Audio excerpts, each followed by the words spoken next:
I wanted to address something that really frustrates me about following online researchers.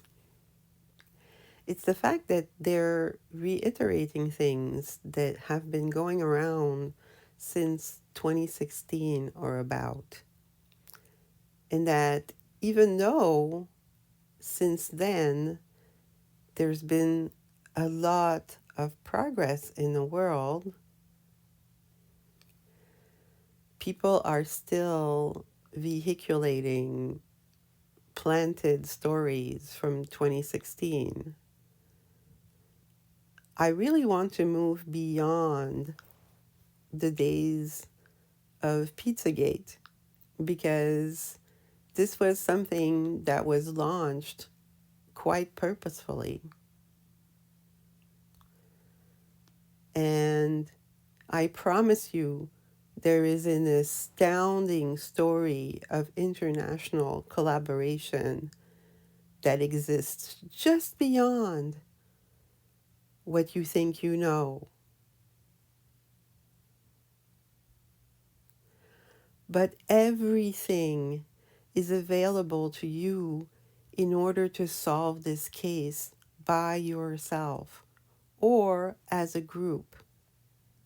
We have everything we need in order to be able to establish the logistics of the things that we are encouraged to believe about people, because every single thing they do carries multiple layers of meaning.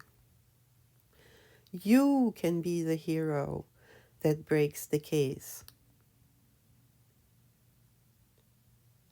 I'm trying to get people to understand that it's possible to use the public record in order to be able to reconstruct the entire premise of psychological warfare operations like Pizzagate, for instance.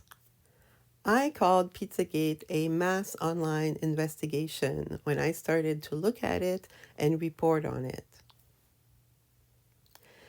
Now, to remind you of the dates, this was the middle of June in 2016. And in the United States, it was still the presidential campaign. And John Podesta's emails were just like dumped on the internet. My attention was attracted to this situation because somebody was talking about making risotto. And I'm like, oh, now this is interesting. And so I sincerely looked into this, and I read John Podesta's email that he sent to a colleague about how to make risotto. And I was rather impressed. John Podesta's method of making risotto is perfect. He is a great risotto mentor. However, of course, this is the door that leads to this hull of mirrors that is Pizzagate. It was my introduction to the media doing something really, really interesting that I'd never noticed them do before. Now, so you understand, I have worked in the media and, well, like as a programmer and stuff, but like I've been around, the publishing world. And before that, I was an immense fan of all things media.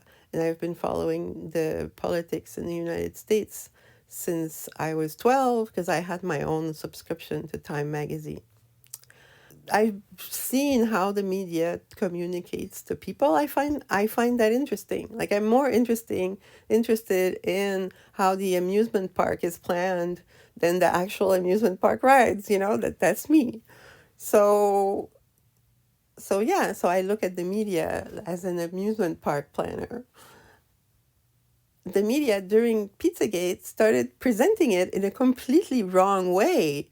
And since I was studying this very carefully, like I knew exactly how the media was misrepresenting every single thing about this mass online investigation called Pizzagate, which is was just people like reading John Podesta's emails and pulling out the stuff that was weird. That's it.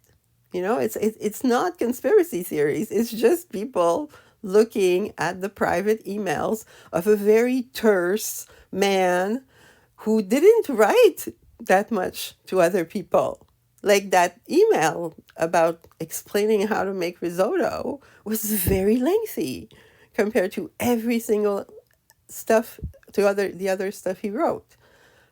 And it was just like people that were clamoring for his attention or trying to get his help. They were the ones that were fucking weirdos. Oh my god, these fucking weirdos.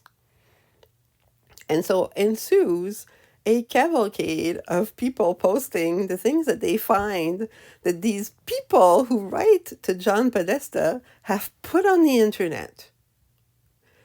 And then in droves, like thousands of people who are like collaborating on online forums where people joke about, like the stuff they discover about life. Well, we were just like looking at the Instagram feeds of people who are close friends of John Podesta or his brother Tony, who is also a fucking weirdo. Like perhaps the biggest fucking weirdo in the entire deal. What I realized rather fast is that all of these people were conveniently giving us all the information we needed to figure out what they were up to. Like their posts are dated, they like each other, like this was the link tracing experience of my dreams. So link tracing is when you map out a culture and a network of people to figure out what they're up to, just by looking at how they like each other, how they give each other awards, how they give each other jobs, how they give each other promotions, That's how you link trace people who care about each other and talk in their own little code. So this is a very analog thing, I think it. I don't even know if it falls into, well, it falls into social engineering because that's what social engineers base their work on. But it's not a social engineering thing. It's it's simply looking at weirdos and eventually figuring out, like what their culture is. What I came away from this, phase with is a better understanding of the people in Washington that, like are clamoring for the attention of Barack Obama and John Podesta and Hillary Clinton and all that. And how, like, the reason why the media didn't want anybody to go look into this is because it shows blatantly, like the cozy relationship between, like, the Democrats and the media, like the very important media. And so, yeah, but like it was full of really interesting stuff. This was really, really amazing. Of course, there's also the incredibly dark side of this, which pertains super specifically to the lifestyle of the people who were kind of bragging about it on Instagram. But since then, I've moved on to link tracing in other ways, and I am able to ascertain the provenance and purpose of all the people who were interacting, in the whole Pizzagate situation.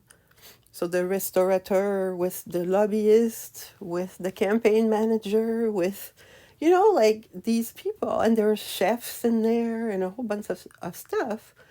But then, like, when I realized, like, at first I realized the lifestyle they were in, and I'm like, wait a second, that's not possible. It can't be.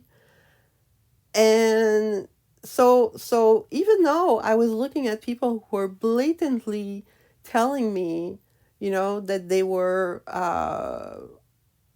cannibal chefs, I guess you could say, like, I'm like, wait a second, that sounds like a huge psyop. Like, I don't believe this. And so I started like looking into them in a different way.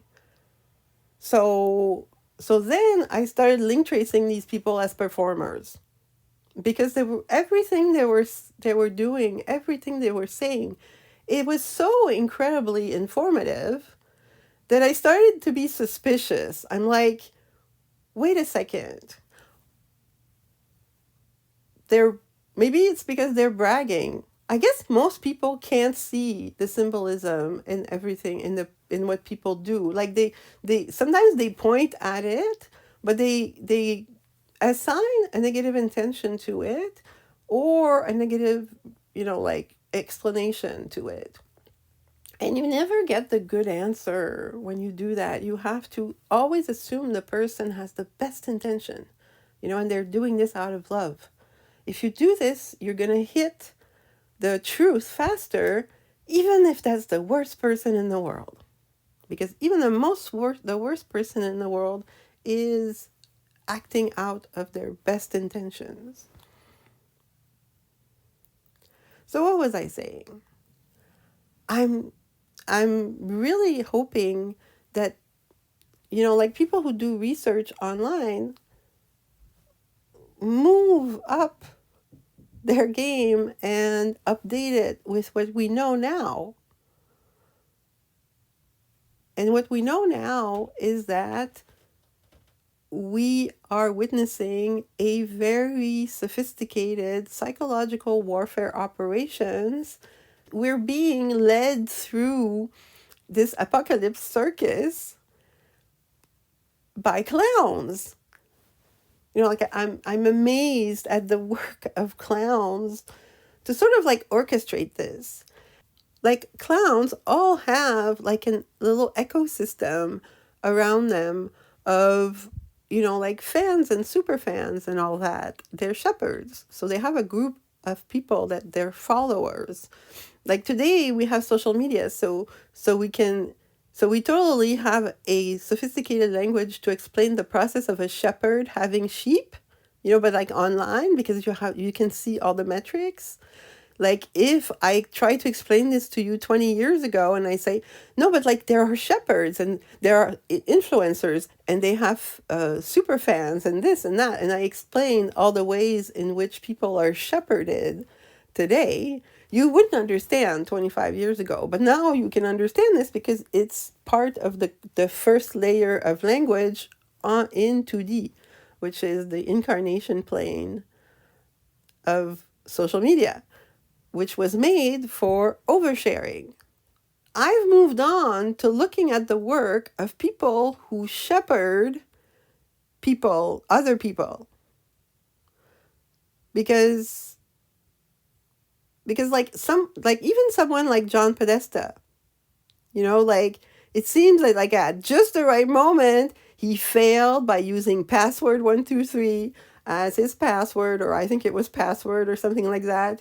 So yeah, so he failed at some point and he kind of let down all the fucking weirdos who were trying to get his attention. I didn't really look at it from the same angle as everybody else because I'm trying to understand how the people are functionally related to each other. Like who's paying who and who's related to that person, who's obligated to that person. That will tell a story much more interestingly than just blatantly assuming that you've found the worst possible thing you can imagine in your head right now. I've looked at Hillary and found like a litany of irregularities. But again, The same magic occurred as when I was looking at John Podesta. Because when I looked at Hillary, like she's also like doing a whole bunch of things, like buy the books and like creating corporations and she's, like doing a whole bunch of stuff that when you look at it carefully, you start to realize, oh, like she's codifying what she's doing in her transactions. And it's kind of plain to see like what her network is because she has such a sophisticated way of making bundles of donors and like she even has a witch coven of donors and like it's just weird. Of course it's Democrats, these people are freaking weird. I mean, it's like we already have everything we need. It's just like the latest example. Oh yeah, so during Pizzagate, I saw that the media was misrepresenting this mass online investigation, and so I was able to compare, like to figure out some information because of what they wanted to hide. What they were trying to hide. So another example of this that I found shocking is the whole Jeffrey Epstein thing. During Pizzagate is when people started looking at Jeffrey Epstein. Like he's involved with a whole bunch of things. So of course everybody started collating all of his information. And there was like so much stuff in there. The basis for amazing, amazing journalism.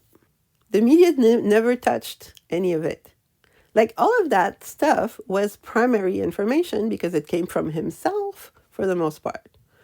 Again, it's just like during Pizzagate, we're just like on Instagram, we're looking at the posts of people and we're like, these are fucking weirdos. And but the Jeffrey Epstein stuff, it was more mainstream. It was like registrations and like a whole bunch of really interesting stuff. And then the media didn't touch it with a 10-foot pole, even though it was legit primary information. I realized at some point that after Donald Trump announced his candidacy on June 15th, 2015, the media completely stopped working overnight. And they dedicated themselves to this psyop that we've been in, which is what it was Orange Man Bad, before, but well, it's still Orange Man Bad. It's weird that now that he's been, arraigned, that it seems like it's less about, oh, Donald Trump is going to get arrested tomorrow. uh, it was like this for a long time, but now we've gone into the next phase of this. I don't know what it's going to be, but anyhow, every day the media avoids talking about newsworthy things. There's just no more media, and it sucks. Today it's all about telling you what you're supposed to think about stuff. Like, come on, that's not journalism. So I've written about this stuff, and I have thousands of tweets about a whole bunch of weird stuff I found on the internet.